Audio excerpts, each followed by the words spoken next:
Hello, everybody. Welcome to another episode of Studying Law Around the World. Today, I have the opportunity to interview Chad Aboud, and I'm so excited to talk with him. For those of you who follow me on LinkedIn, might have noticed that I've interacted with him quite a bit there, and I'm just so excited to get to meet and learn about the experience of the Jedi of uncovering natural gifts. So, Chad, thank you so much for joining today in the podcast. Thanks for having me, Claudio. Really appreciate you inviting me. It's a beautiful thing that you're doing, trying to bring people around the world with different backgrounds and interests. I can't claim credit for that nickname. I got it from Jessica Wynn when I interviewed her, and she gave me that name. So I loved it, so I ran with it. But I can't claim the creativity of coming up with it. Hey, I from what I've seen so far, it sounds like it's quite accurate. I really appreciate it. And you know what? I was just remembering, just a couple months ago when I moved to Canada for the first time, I talked with Brian Dixon. He's a nomad lawyer, and actually, he was the one who told me, "Hey, you should follow this guy and connect with him." So that was the first time how I got to your page. Yeah, Brian's great. Brian's great. You're just connected with everyone. You were telling me before we started recording that you interviewed Robert Hanna like 3 years ago. Rob's a legend, good friend. You're just making international connections. Good for you. It's coming full circle, that's for sure. And I really appreciate the opportunity to talk with you today.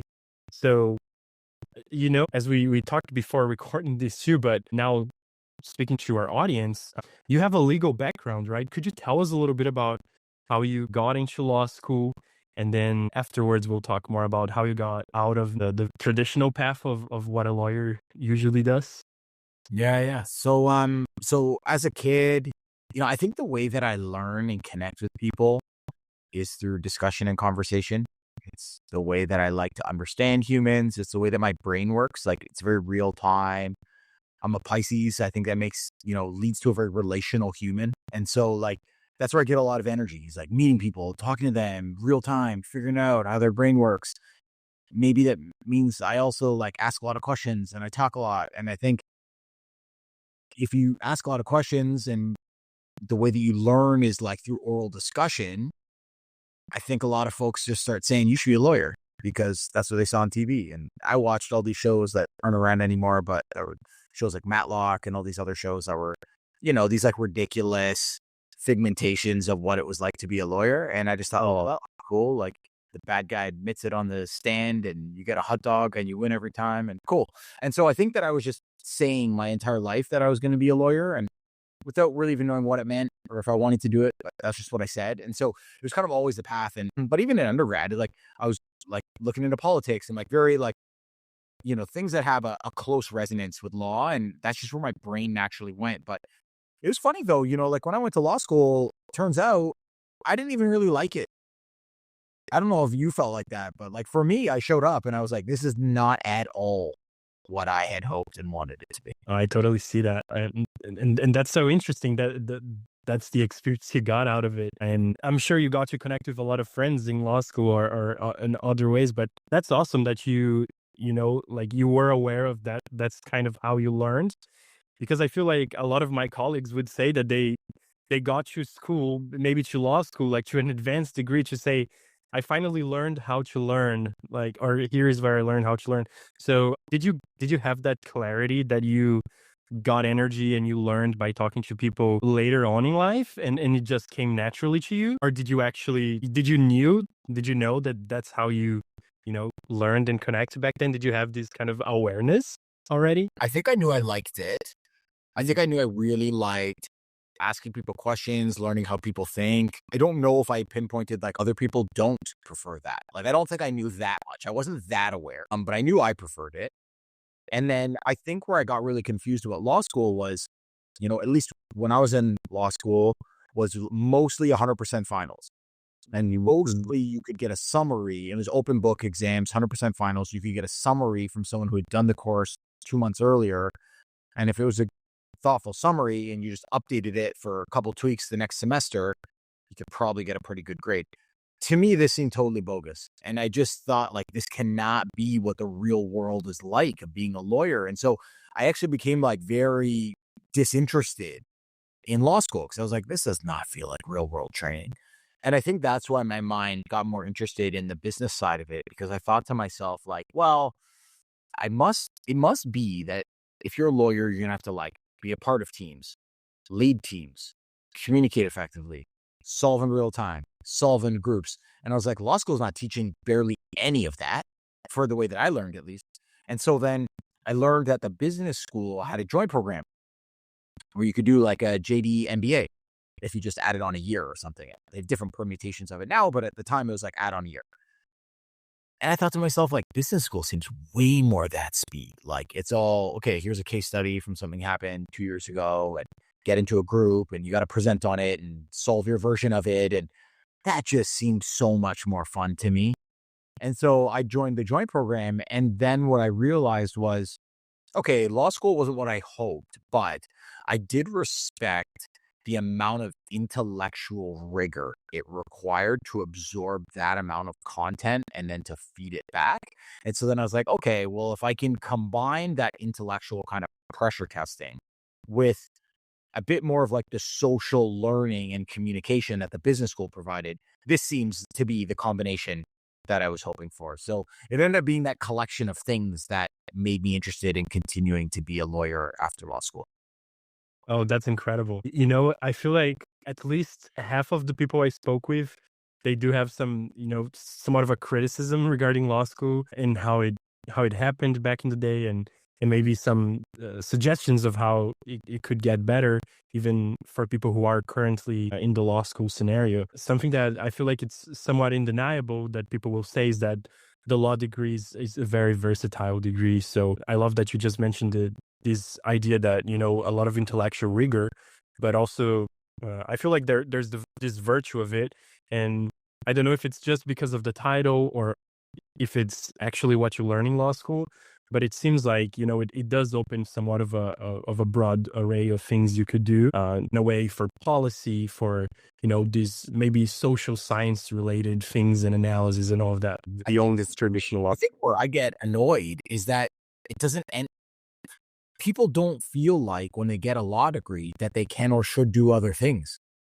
That's what annoys me, is that I think you're right, which is like, I tell people all the time who get a law degree who don't want to be lawyers anymore, what if the title was critical thinking degree instead of law degree?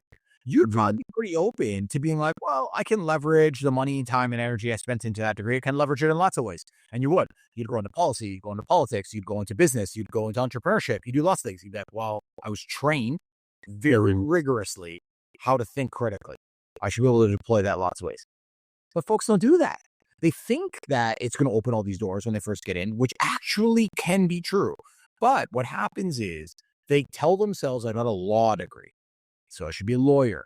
And I've told everyone I'm going to be a lawyer. And then they've told everyone that this person is going to be a lawyer. And so now I got to be a lawyer forever. And in these very traditional ways, in a law firm, or full-time within a company. And so like all of this like door opening discussion of versatile education that is true that we talk about at the outset, I feel like for so many people, it feels dead to them by the time they get out of law school, especially in a country like Canada where you still have to article in order to become a lawyer. Is that like it pushes you into the stream right away. Otherwise, you can't become a lawyer if you don't do this thing called articling for 9 or 10 months where it's like, you're basically a lawyer. They just want to pay you 2/3 of your pay. And so that part really frustrates me because I think if we called it critical reasoning degree, for which most people end up using it as being a lawyer, if that was like the long form name, a lot of people would be like, okay, well, I want to use it for something else and cool. And they would actually do all of these things that we say you can do with a law degree, but we don't. And that really, I feel, is like it's a sad reality. Yeah, that's such an interesting point of view. I can totally like understand where that comes from, and taking that into consideration and the work you do nowadays. Maybe can we just kind of go back a little bit and learn a little bit more about your career and how you started after law school? Yeah, for sure. So I'm doing this joint degree, which, if you're in a big urban center like Toronto, and if you have to article in order to become a lawyer, then for most folks that were in the joint program, they are telling themselves, okay, well, I'm going to at least article because I want to be able to say that I'm a lawyer, not just say I went to law school. And so you do this big recruitment process. But the benefit is if you want to work at one of these big corporate firms, which if you went into the joint MBA program, you know, seems like a likely thing, then it's really helpful in that recruitment process because you're saying to these big firms, like, hey, I don't just want to be a lawyer. I want to bring the business acumen. That's like the typical conversation. And you're proving that by investing in yourself by going to do the MBA program. And so that's what I did. Like, I went to one of the national law firms in Canada. I worked in, the group that supports private companies that want to go public companies that are buying and selling each other, raising money, doing their continuous disclosure. And that was like the first, that was my summer articling, and the first like 5 years of my career was doing that. Uh, at least I chose that firm because I thought back on my life about when I had been most successful. And I was thinking to myself, like, okay, like I was playing soccer in US college, or, what my friend groups were. And I thought to myself, like, it seems to be a middle-ish size and, stature of environment where you've got this opportunity to like the exposure of like super high-end complex things, but you also don't have the bureaucracy. Because what I think I came to in time is like, I'm a big agency and discovery guy. I don't like to be managed. I don't like to be told what my future is going to be. I really like discovery. I really like having pretty much as much rope as I can get. I just love that. And, this firm at Castles Brook, like that was the mode, at least, at that time. It was like, hey, if we can get quality talent that wants responsibility and is going to own it, go nuts. And, like we'll make sure we give you the support and the infrastructure, but it wasn't a we're going to baby you environment, because I hate that. And so it was a great fit for me. Met so many humans that are very, very close to me in my life still today, really wonderful humans. And so it was stylistically, from a personal perspective, the way that I thought I was going to be trained, the way that I thought certain folks were going to care about my career, the type of autonomy and agency I was going to get. Like, I did that work. I thought about it. I passed up on firms that, from a purely objective perspective, have like a higher stature. I passed on those opportunities because I was like, no, like I feel like I'm going to be too much of a cog here. I don't know. Maybe that's right. Maybe that would have been wrong. I don't know. But that was my feeling, that I had to value these filters that I really cared about, which is agency and discovery. And I wasn't sure I was going to get it, because the more I felt like I moved up the kind of stature profile, then the more kind of management I was going to get, because there's even more brand protection around it. And like, I would trade a bit of like brand stature for autonomy every day of the week. And so that was like the first kind of 5 years of my career. It was like doing reflection, making that choice. And to be fair, like it totally played out that way. Like everything that I hoped for from Castles and being in the securities group, from like all of those elements, totally. I'll always be grateful for that, rigorous training that I got in that experience. That's amazing. That's amazing. And I guess that just makes us all very curious. And then what happened next? So you spent 5 years at the law firm, and then So what happened? along that time, at least in, Canada and the US, you're kind of pushed to think about like, is this my career? Because if it is, then you really need to think about like, am I going to like have a chance to build a real book here? Or am I going to become a specialist? Or am I going to support somebody who's building a book? Like, you got to make a decision. And if those things aren't of interest to you, just showing up for the paycheck for the next few years, it works for some people. But what I saw was, I'm not massively motivated by money. Like, yeah, okay, Toronto is a reasonably expensive place to live, but I'm not massively motivated by money. And so for me, it wasn't, I want to stay for 3 more years to make more money, because I didn't think I cared enough about doing that work. I thought it was good training, but I didn't find the work that interesting to me for what I like. And so I was like, well, I just don't see myself being able to do this the rest of my career. For me, it wasn't my thing. So then I was like, well, I'm going to leave eventually. And so, yeah, I could hang around and make more money for a few years. But what I could do instead is like something totally different that like speaks more to what I want. And so, I had some inklings that going inside a business would be interesting to me. I'm a pretty curious cat. I like to figure out like, what's the marketing team up to? What's the product team up to? Like all these things. I didn't really know a lot about it. I wasn't exactly sure yet exactly where I wanted to go. And so what I said to myself is, maybe taking myself out of the stream will give me the best chance to create some clarity on it. And so my partner and I, she was also at the firm at the time. We actually resigned from the firm. She was 4 months away from becoming a partner. We resigned from the firm to travel around the world for 6 months. And so about 10 years ago, August 15th, so a little over 10 years ago or 9 years ago, we left. We packed up everything, our condo put in a storage locker. We didn't have our daughter at the time. We didn't have a mortgage. We had liquid assets, put everything in a storage locker, and we got on a plane to Barcelona. And for 6 months, Europe, Asia, Australia, New Zealand, South America, across Canada, we just spent the time to like recover from like a very big life effort we had just put in, but also like create some forced clarity. Like if you don't have the safety net, you have to start thinking. And so that was the goal. It's like be very intentional on what the next phase would be. Wow, that's so incredible. I love how, it sounds like every single step you took had this intention you were talking about. And that's just incredible and so admirable to see, actually playing out in somebody's life. We feel like we go to lectures, we, see TED Talks even about, having an intentional life and all of that. But yeah, just hearing somebody who, lived it first person, it really brings a lot of inspiration. So you have that experience and then coming back to Toronto, or what was it like after your experience exploring the world? Yeah. Every city we went to that we liked, we'd ask each other, like, could you live and work here? And so we'd go through like the filters of like language and culture and style and type of work and whatever.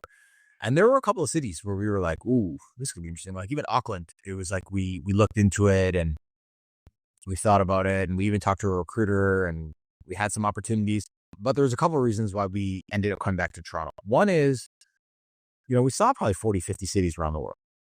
I wouldn't say Toronto's the best of any individual criteria, but I do think Toronto has a really nice mix of things that matter to us. And, one of the things is it's known as a very cosmopolitan city, but I think the next level down is there's a lot of cohesion around the immigration. There's a lot of cities around the world with a lot of immigration. I think of places like Sydney and Berlin and, lots of places have lots of immigrants. Beautiful. But what I think is amazing about Toronto is, by fortune of a lot of nice circumstances, not always intentional, but because it's not a coastal city, so it gets the benefit of time, as waves of immigration have come in, is that it's pretty cool to be from somewhere else while you're in Toronto. And I'm not sure that's always the case everywhere. Like when we started talking beforehand, I was like, oh, yeah, so where are you coming from? You come from Brazil? Oh, cool. Immediately in my mind, I'm like thinking about like, oh, two of my best friends are from Brazil. And like, I think in general, it's cool to be from somewhere when you're in Toronto and people love that. You walk down the streets of Toronto, you're going to hear like 50 different languages. And, my partner, ethnically Chinese and, family moved to Taiwan and then they came here. And, so our daughter, is like, she's part Chinese. And, my background is like, part British and part Lebanese. And so we've got this mix in our life. And it's very important for us to see that reflected where we live. She had a great job opportunity as well. It brought her back to Toronto. But like, I think the biggest thing why we didn't move to Auckland, not that Auckland actually has this issue. Auckland's like a mini Toronto. But I think the reason why we chose Toronto, because that's a pretty cool thing to find in the city. Have you found that since you've been here? Like, have you noticed that? Yeah, honestly, I haven't had, I could say that I've visited a lot of cities, but maybe I didn't have the maturity to look at them, or I didn't have that intention to look at them to see if specifically how did people feel about immigrants, and also the whole idea of like, could I live here? But I do think that this is my experience here. I could say that people really have a genuine interest to know where you're from, how did you get here, what's your story. It feels like more than anywhere else, and maybe it's because of the social bubble I ended up inserting myself in, but it really seems like it's a place where stories matter and people are, for the most part, interested in knowing who you are, how did it work for you to come here, because there's so much of this going on, and it's generally appreciated, and it's generally, Yeah. as you said, it's cool to be from somewhere else. I love that.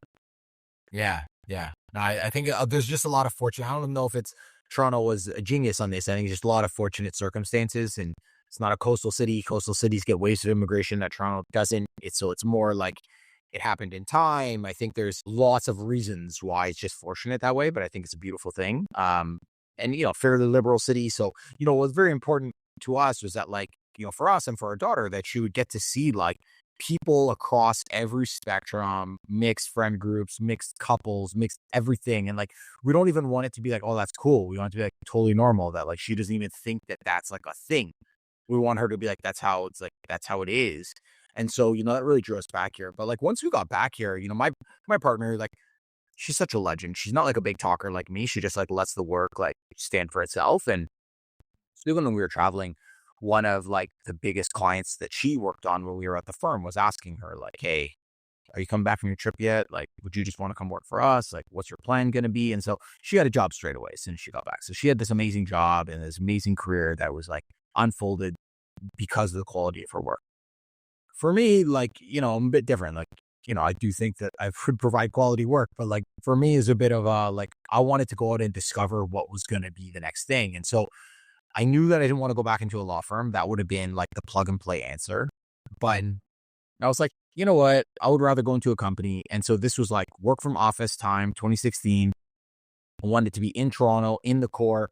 I wanted to be a brand that I cared about. I really wanted to like feel the impact of something that was like doing something that I felt was positive. And I wanted to be like a pretty decent sized company so that I had a broad array of things that I could learn. Because I'd only been doing like securities, financings, and M&A, and I wanted to do a variety of things. But I also wanted to be a really small legal team because I wanted to have the agency. So it was kind of a lot, and I wanted to be like some minimum financial component. So like there's a lot of variables here. And I got really fortunate that Indigo, which, if you're not from Canada, is kind of one of the biggest, most lovable brands in Canada that is like 50% books and 50% homeware. And it's such a lovely brand. And fortunately, they were looking.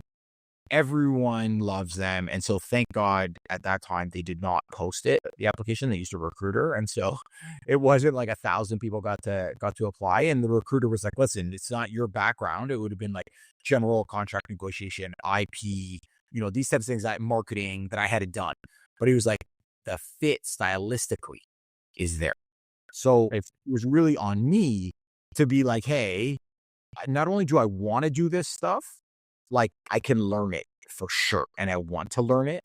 And that was the biggest barrier to get over. But because they were looking at this guy who had been doing like M&A at a big law firm for public companies, why the heck would you want to do this, But for me, it was exactly what I wanted to do. So and thank goodness it worked out. Like, shout out to Kathleen Flynn and Sherry Ozaki and Damian Little, who all bet on me and gave me my first in-house opportunity. And I learned everything from them and from that company. How you support business teams the way they want to be supported. A lot of law firms, a lot of the training or the implied training is like, you do the work the way you think you should do the work. People talk over client-centric, whatever. And it's not that they don't mean to do it. It's just that they don't know. They're surrounded by other law firm lawyers all day. You surround yourself with business people who are 95% of the employees and you're 5 or less percent. You don't get to choose. You have to act in the way that they need you to act. And I really enjoyed that. And so that was the next 3 years of my career.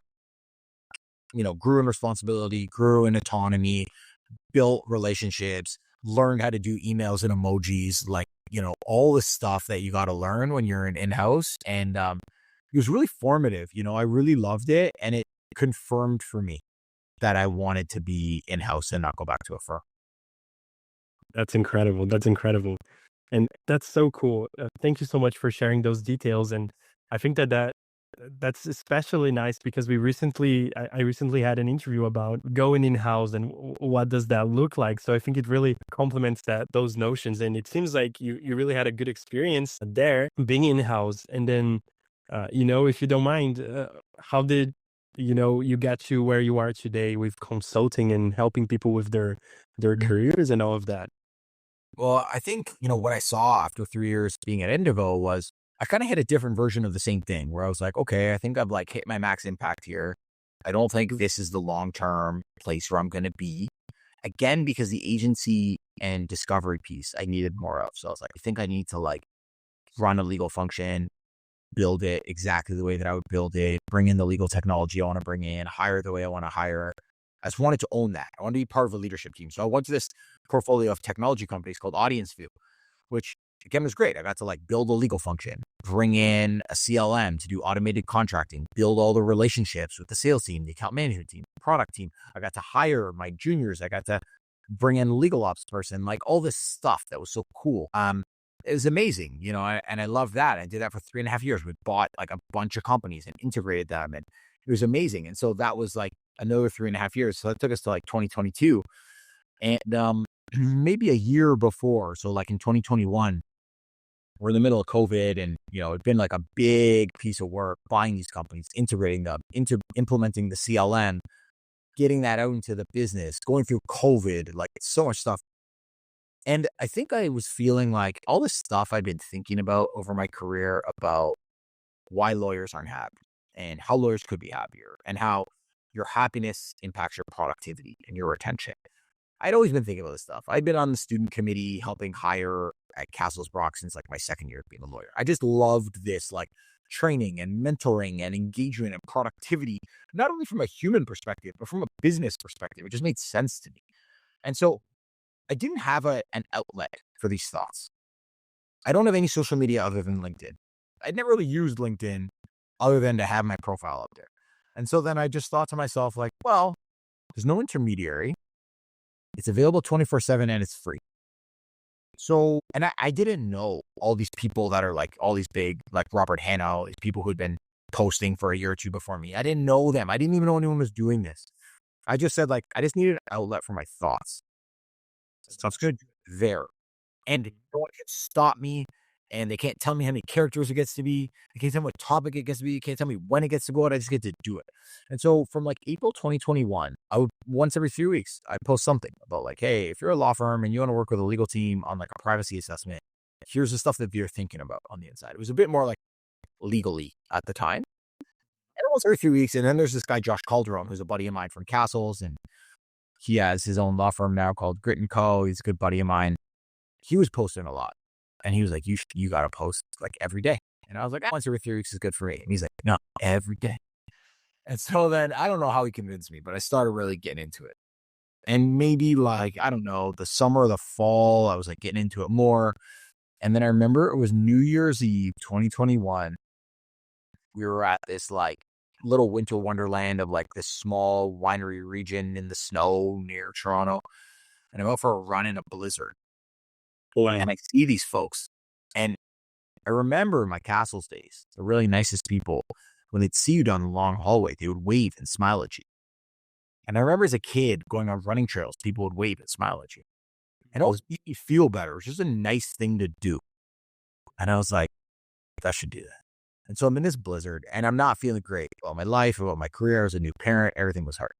And I just waved, and these people waved at me. They smiled, and I was like, that felt better. And it just took me back to like, it's not that hard. Like to create more energy and engagement and productivity. It's not that hard. We're just humans. We just need to connect as humans. And I went behind this tree in the snowstorm. I'd never used the app before. I'd only ever posted from the desktop. I'd pull up the app and I basically said like, when you wave and smile at people, you feel better. When you feel better, you're happier being somewhere. When you're happier being somewhere, you like do better work.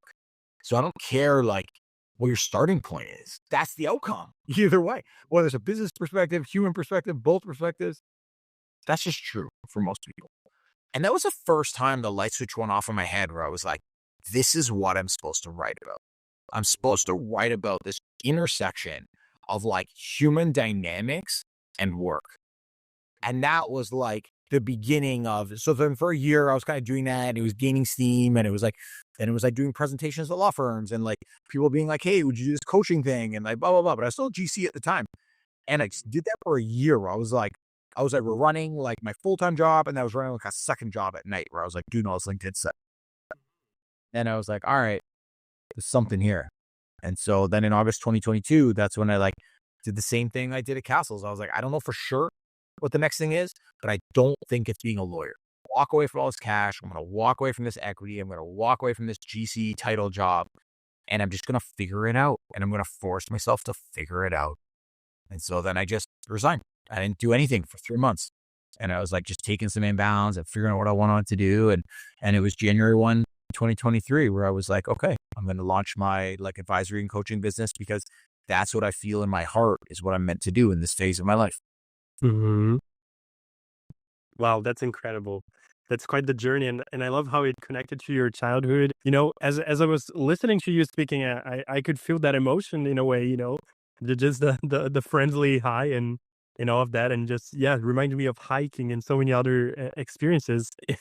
Yeah, in a way, it's great. I love people's stories, matter in so many ways, but yeah, just getting to hear your story is so meaningful. And that's so nice how like LinkedIn was that platform. Just before we started talking, I told you a little bit about the podcast, right? It started 2020, pandemic, law school, and all of that going on. And in a way, I felt very much like this was the outlet. I was like, I want to have my own product to the world. I'm doing an internship here. I'm doing a full-time job here after, but I want to have something that is mine. I want to have, the things I want to talk about, the people I want to host. So, and even when I approach people, I want to have kind of my own brand. So I love that you mentioned that because I feel like in a way I've had that experience. It's beautiful that you did that. Like we were both talking about Rob Hanna. Rob was one of the first people I saw posting on LinkedIn where I was like, wow, this guy's like, he's really writing about not just like legal things. He's writing about like who he is as a human. And I remember he posting this really like nice tribute to his grandfather. It really resonated with me and like lots of overlap there. And I just thought to myself, my whole mindset had changed where it was like, don't just be reactive to life and wait for something magical to drop in your inbox. Like, go pursue things that feel right. And I just wrote him a DM. I didn't know him. The guy probably already had like 20,000 followers at that time. And I was like, hey, Rob, like, that's a beautiful thing. Like, resonated with me for these reasons. And, lots of overlap there. And like, the guy's a legend, wrote me back straight away. And like, we've been close ever since, close as you can be across an ocean through LinkedIn. But like, he's the type of person that you meet when you put yourself out there. And I've been on his podcast. He's been on mine. He's going to be a speaker at Good Lawyers Future of Law Summit that I'm hosting. And like, to the extent that it's possible across an ocean, like we would do anything that we could to support the other person. But none of that would have happened without the space and putting your voice out in the space. And so, you did that with your podcast. You did that reaching out to me. Like, you're doing that for sure, 1,000% in your own way. And I think that's the point is that like for everyone that's listening, like if you want to like build community because it's fulfilling, because it's good for your life, good for your career, like you are the person that has the most control over whether or not that happens. Most people are like looking for this like magical community of people that are like hanging out at this park and then you can just go and find them. No, it's not the way it works. Like you have to create it by giving first. And whether that means you put together a podcast like you've done, whether that means you like share on LinkedIn, whether it means you go to events, like whatever your thing is, that is the fastest way to get in the middle of the ring is by like putting yourself out there. That's amazing. That's amazing. And I must say, super inspiring to listen to your story, to listen to how you got here. And, I feel like maybe some other people now that get the opportunity. I kind of think of what I do in like 3 different buckets. So one is like one-to-one coaching for individuals that are trying to grow in their career or like they're not happy in their career and they want to do something else. And so there's that piece. The second piece is the advisory piece. And so either that's like one-off kind of workshops for legal teams and law firms, or, it's a bigger kind of longer scope advisory strategic piece that I do like for someone like Good Lawyer in thinking about like go to market and marketing and market access and these types of things.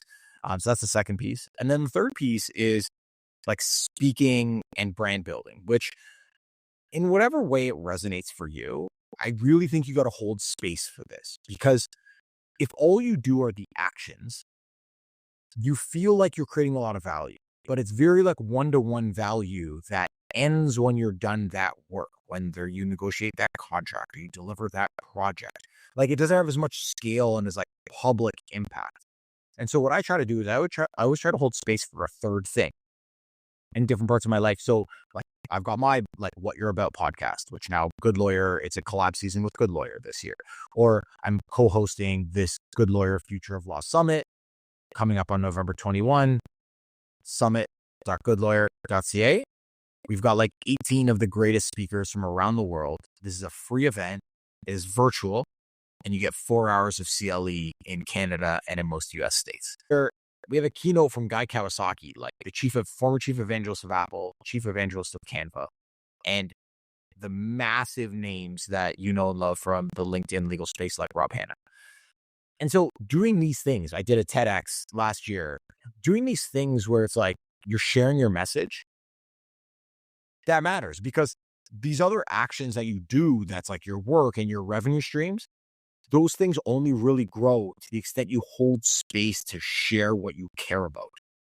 That is your beacon. That is how people find you.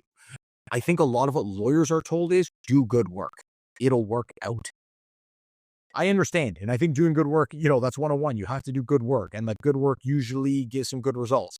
What I also love is holding space to pour gas on that fire, which is you're doing the good work and you're sharing the message around the good work. Because when you do that, you create scale to your message that brings opportunities to you that you would never find. We wouldn't be having this podcast if I hadn't shared my message on LinkedIn, because I've never met Brian, who you met, that told you to meet with me because I was on Brian's podcast. Like, none of this happens. You know what I mean? If you don't share your message. So that third part, I think, is something that lawyers are not told to do, which is like, what is the soapbox you want to stand on? It could be in person with 3 people. I don't know. But like, what is the version that makes sense for you where you want to share your message? I love that. I love that. Yeah. Thank you so much, Chad, for your time, for sharing this, valuable reflection in a way with our audience. And I hope you guys do join the Future of Law Summit and, connect with Chad on LinkedIn. Thank you so much once again for your time and really for the value you're bringing in to this mini season we're doing about Canadian professionals in law. And thank you so much for tuning in for everybody. And we'll see you on the next episode. Thank you.